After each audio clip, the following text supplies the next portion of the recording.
Assalamualaikum warahmatullahi wabarakatuh.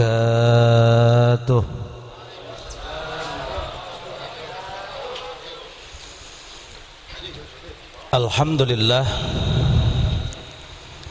wassalatu wassalamu ala rasulillah, la nabiyya ba'dah. Asyhadu an la ilaha illallah wahdahu la syarika lah, wa asyhadu anna sayyidana wa nabiyyana Muhammadan abduhu wa rasuluh. Allahumma salli wa sallim wa barik ala sayyidina Muhammadin wa ala alihi wa sahbihi ajma'in, amma ba'du. Al-Mukarram yang sama saya hormati dan saya muliakan, para alimil ulama, para asatiz, para tokoh masyarakat, tentunya juga ada akhinal kiram, sahabat saya Kiai Haji Oji, putra dari Bapak Kiai Haji Muhammad Yusuf. Kita doakan beliau, guru kita, diberikan kesehatan oleh Allah Subhanahu wa taala. Juga tidak lupa kita doakan kepada guru-guru kita semua yang hadir pada malam hari ini. Tentunya kita doakan juga Allah berikan umur yang panjang yang berkah, insyaallah dapat membimbing kita dari dunia sampai akhirat, amin ya rabbal alamin. Wabil khusus sahibul bait walimatul arsh, yang berbahagia tentunya kedua mempelai, dalam rangka untuk tasyakuran atau mensyukuri, kita doakan keluarga besar beliau dijadikan keluarga yang sakinah, mawaddah warahmah, sehingga diberikan keridhaan oleh Allah Subhanahu wa taala, amin ya rabbal alamin. Juga tidak ketinggalan kepada para jamaah sekalian yang hadir pada malam hari ini. Alhamdulillah, semuanya insyaallah ikhlas dalam mendoakan, dan mudah-mudahan Allah ijabah dan kabul doa kita, khususnya untuk kedua mempelai. Dan kita doakan semuanya, mudah-mudahan Allah jauhkan dari mara bahaya dan musibah, wabil khusus penyakit yang sekarang sedang mewabah, kita dihindari dari penyakit tersebut oleh Allah Subhanahu wa taala, amin ya rabbal alamin. Singkat kata, singkat cerita, karena sudah malam. Biasanya kalau ngaji itu jangan lama-lama lah, pakai ceramah lagi. Apalagi berkat udah mateng, waduh pakai begana lagi. Tahu sendiri begana kan dari ampas, bener ya, meleng dikit basi itu. Nah, pada malam hari ini insyaallah kita akan mengutip kembali bahwa walimatul arus adalah mengingatkan bukan hanya untuk kedua mempelai, tapi sebenarnya mengingatkan kepada kita semuanya, baik itu yang masih jomblo atau yang sekarang sudah baru menjadi pengantin baru, atau barangkali kita yang sudah tua yang pengen nambah lagi. Ada yang begitu di sini? Banyak amat bos buah itu biasanya duitnya banyak. Pertama dulu waktu kita diajarkan oleh guru kita dalam memilih jodoh adalah li arba'ina farin. Kita disuruh untuk memilih 4 perkara. Jadi kita nggak sembarangan disuruh memilih pasangan, baik laki-laki maupun perempuan, karena kita diperintahkan oleh Allah Subhanahu wa taala untuk meninggalkan keturunan-keturunan yang tidak lemah, baik itu lemah otaknya atau lemah fisiknya. Maka kita disuruh, yang pertama adalah kita disuruh cari jodoh kita yang lima liha, punya harta, bukan orang miskin, bukan orang keblangsak apalagi. Makanya yang dimaksud adalah kalau bisa cari mantu atau cari mertua, cari besan yang masih jadi bos buah sekarang. Itu kira-kira kalau umpama punya perawan, kalau masih memang sekarang masih jadi bos buah, kayaknya mau banget dibesanin itu. 5 liha, cuman itu tidak pertama kata Rasulullah. Sebab harta itu bisa hilang, harta bisa habis.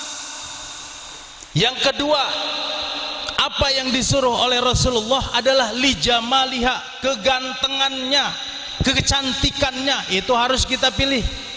Kenapa harus kita pilih yang cantik? Kenapa harus kita pilih yang ganteng?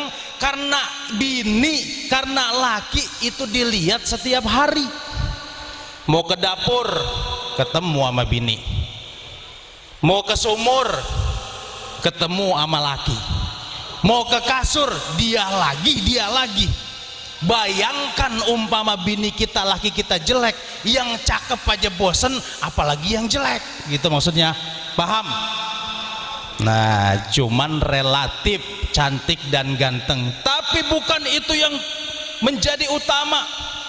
Sebab cantik dan ganteng itu bisa hilang, kapanpun itu bisa terjadi. Apalagi kita semua pasti akan mengalami tua. Okelah 20 tahun masih cantik, okelah 20 tahun masih seger, orang masih nafsu. Coba udah 60 tahun ke atas, wah udah letoy, udah nggak kuat lagi, udah keriput, udah nggak bagus. Tapi itu juga bukan yang pertama dan diutamakan. Yang diutamakan kata Rasulullah adalah fazfar li dzatiddin. Kamu cari yang bisa, yang punya agama, dia bisa ngaji, dia punya bekal dalam agama. Inilah yang disampaikan oleh Rasulullah Sallallahu Alaihi Wasallam. Nah, ini kita yang hadir di sini, tentunya kita harus ingat bahwa pernikahan itu bukan satu akad yang main-main. Pernikahan adalah suatu akad yang disaksikan oleh malaikat. Pernikahan itu di saat qabiltu nikahaha wa tazwijaha, saya terima nikahnya, saya terima kawinnya fulanah binti fulan, dengan mas kawin tersebut dibayar tunai. Semua malaikat menangis. Kenapa?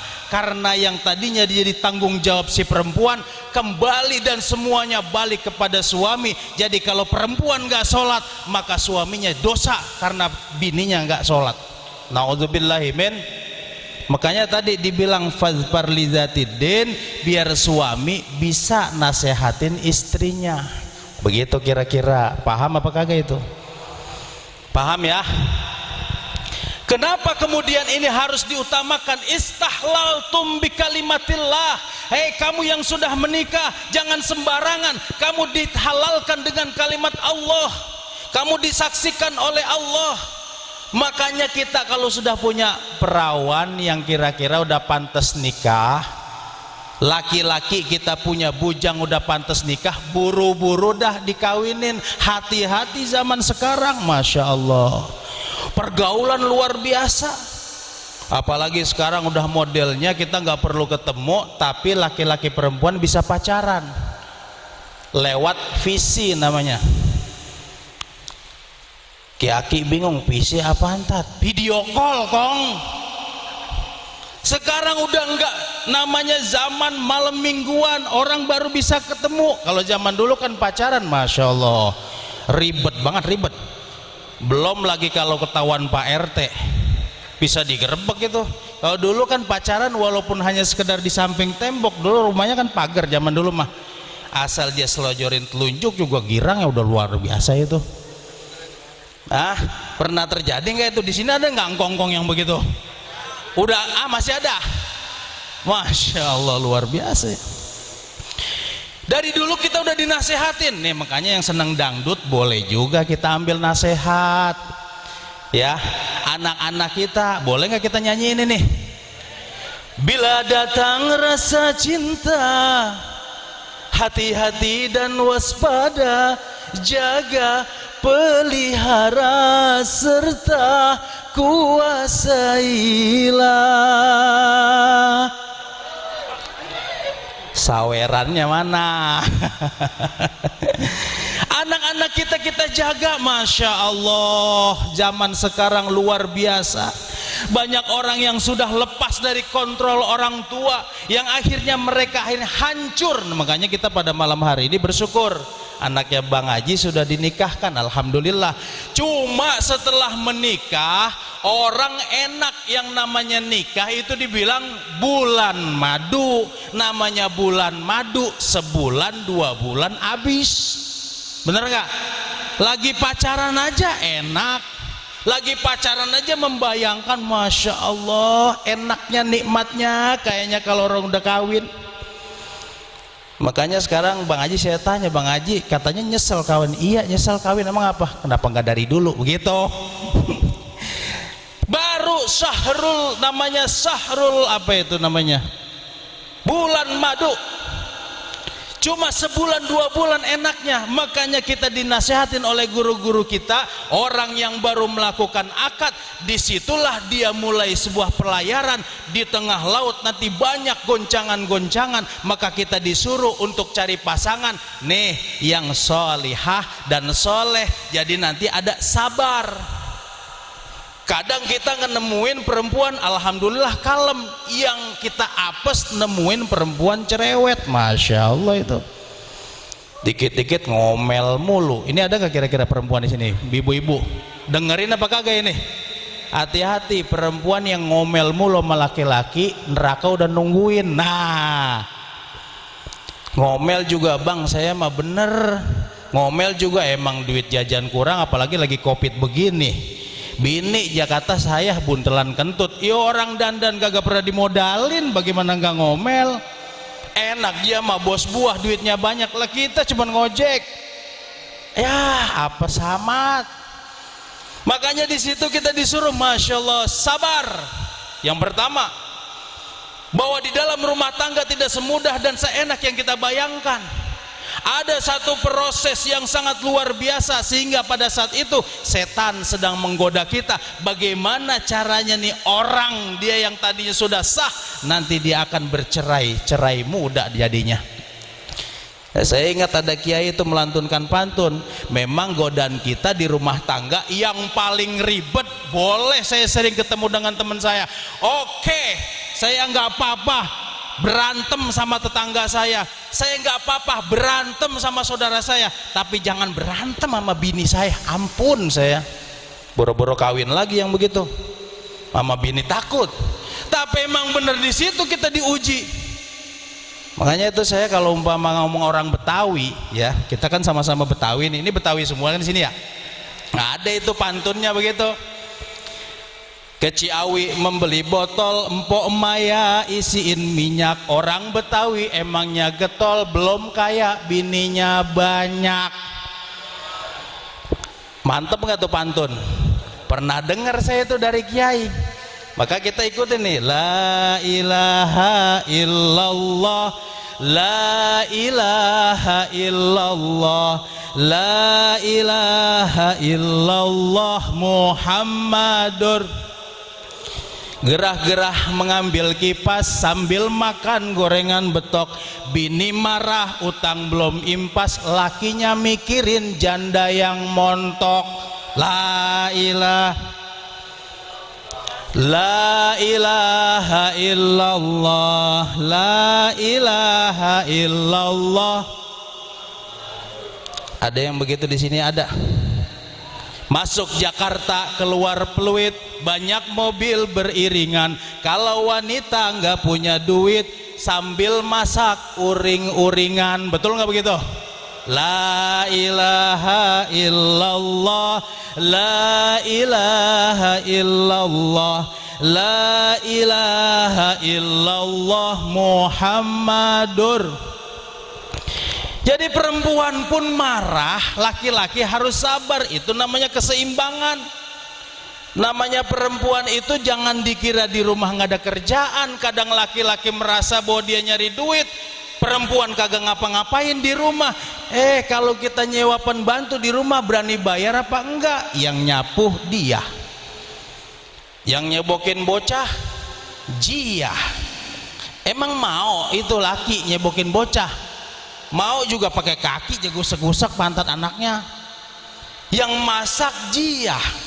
Wajar aja kalau dia kecapean, wajar aja kalau dia marah. Dulu pernah sahabat juga seperti itu. Ada seorang sahabat tiap hari diomelin mulu sama bininya, tiap hari puyeng kepala. Bangsanya kita diomelin ya jangan kita lawan, pindah dah kemana kek, merat dulu, merat, pulang diomelin lagi, merat lagi,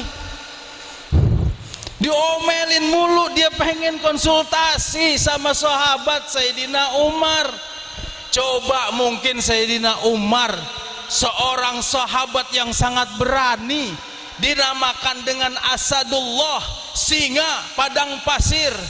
Dia pengen curhat, bagaimana ini bini saya ngomel mulu, caranya seperti apa, dia pengen nanya begitu. Giliran dia udah nyampe depan rumah Sayyidina Umar, Sayyidina Umar lagi diomelin.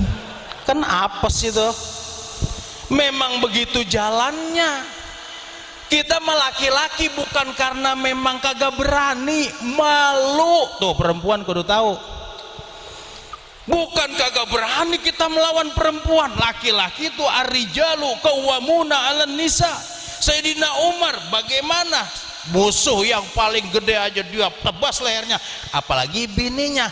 Pas dia di rumah lagi diomel, diam aja begitu, kan lucu. Akhirnya pas dia balik lagi ketahuan sama Sayyidina, sini emang apa ini ya Sayyidina, saya itu di rumah diomelin mulu sama bini.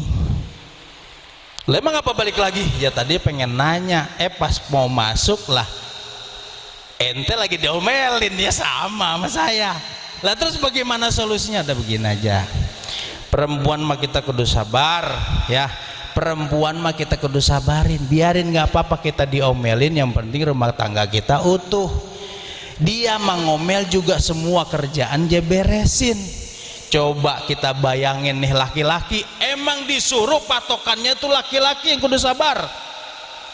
Perempuan mah dari tulang rusuk. Ini bukan berarti saya bela perempuan, perempuan juga kudu tahu perempuan itu surganya di laki-laki. Jangan suka ngomel, kalau laki-laki sakit hati perempuan masuk neraka, paham? Jadi kesel jadinya kita.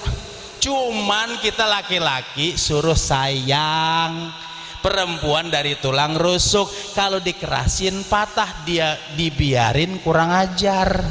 Makanya pelan-pelan bilanginnya. Ini perempuan mah kudu bersujud kalau bisa, kalau boleh. Maka nanti Rasulullah juga bilang, tuh perempuan dihormatin, perempuan jangan kita galakin, kita nasihatin. Alhamdulillah. Makanya nih saya yakin keluarga yang sekarang masih pada utuh sampai sekarang, insya Allah karena memang dilandasi karena kesabaran. Makanya perempuan kita kudu hormati, kerjaannya banyak lah. Coba bulan puasa, emang yang bangun jam 2 siapa itu yang duluan? Laki-laki ada itu kira-kira bangun jam 2, gedebak-gedebuk, gedebak-gedebuk, gedebak-gedebuk. Suara apa itu? Bedug. Kuping kita pada bangun mah kagak, orang disiram pakai air comberan. Emang lagi bangunin bini kita yang bangun jam 2. Bangun dah dia nyalain kompor, habis dia nyalain kompor dia kencing dulu, habis dia keluar kencing air mateng dia seduin dah kopi pasar rubuh. Ada di sini dari tadi tungguin gak keluar sampai saya naik. Apa sama sini tuan rumah? Besok diundang kemari lagi, mau tetap. Tenang aja Bang Haji, bercanda itu mah. Udah begitu jam 3 dia kagak tidur lagi, langsung kita dibangunin, bang sahur bang, udah mau subuh no. Walaupun dia mulutnya nyonyor tapi sayang sama kita. Kalau kita pikirin dari situ perjuangannya, Masya Allah. An-nisa imadul bilad. Kita semua yang udah menikah hormati istri kita. Banyak juga godaan-godaan di dalam rumah tangga yang mengakibatkan orang hancur karena semuanya itu tidak mendahulukan kesabaran tapi mendahulukan ego.